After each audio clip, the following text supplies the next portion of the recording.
Au lieu d'être reconnaissants parce que le Seigneur Jésus-Christ avait guéri un homme le jour du sabbat, les pharisiens étaient remplis de fureur à tel point qu'ils préméditaient de lui faire du mal. Nous pouvons ainsi voir combien ils étaient endurcis. Et c'est à cause de l'endurcissement de leur cœur que le Seigneur Jésus dut prier durant toute la nuit. Par le péché, les cœurs sont endurcis, et les cœurs endurcis ne peuvent être ramollis, radoucis que par la prière persévérante. Ils ne seront pas ouverts, ramollis par des signes ou de puissants miracles. C'est par la prière qui persiste durant toute la nuit que les cœurs endurcis sont adoucis. Mais dans beaucoup de cas, les chrétiens ne sont pas capables de prier plus de 10 minutes. Ils peuvent chanter 2, 3, 4, 5 heures à la file.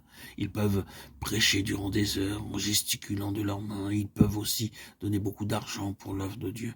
Ils peuvent participer à beaucoup d'activités, beaucoup de campagnes, mais ils trouvent difficile de prier sur leurs genoux pendant 10 minutes, avec un cœur alourdi par un fardeau. C'est pourquoi nous voyons les gens s'endurcir de plus en plus et notre prédication rester vaine, stérile.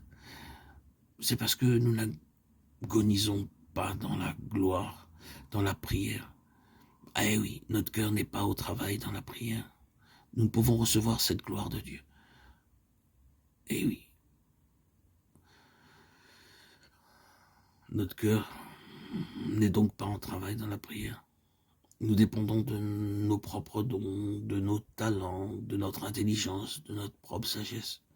Aussi, et c'est un fait, notre prédication est très pauvre, très faible dans ses effets. Elle ne produit aucun effet pour pousser le fidèle à produire des fruits. Nous ne sommes plus féconds. Nous lisons au verset 13 à 16,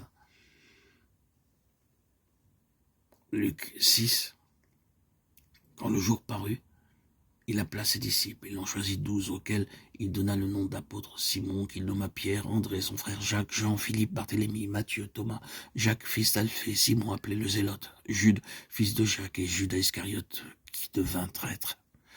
Le Seigneur appela tout d'abord ces hommes à le suivre. Ils quittèrent tout pour le suivre et devinrent ses disciples. Mais avant qu'ils puissent devenir apôtres, le Seigneur Jésus-Christ dut prier pour eux durant toute la nuit.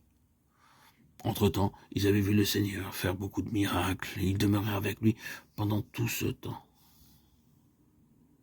Mais ce n'est pas en entendant ses sermons et en voyant les miracles qu'il accomplissait qu'ils devinrent apôtres. C'est parce que le Seigneur a prié toute la nuit pour eux.